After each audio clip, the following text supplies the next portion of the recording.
และจากจดหมายตกค้างในระหว่างสายทางที่นายโมและท่าเรื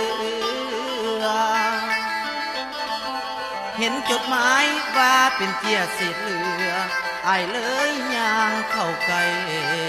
เก็บมาไว้แม่นอ่านดูในจดหมายเขียนไปถึงยอดสู้ผู้เล่าซื้อบัวลอย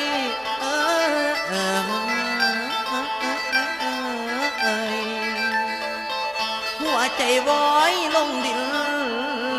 จนว่าวิน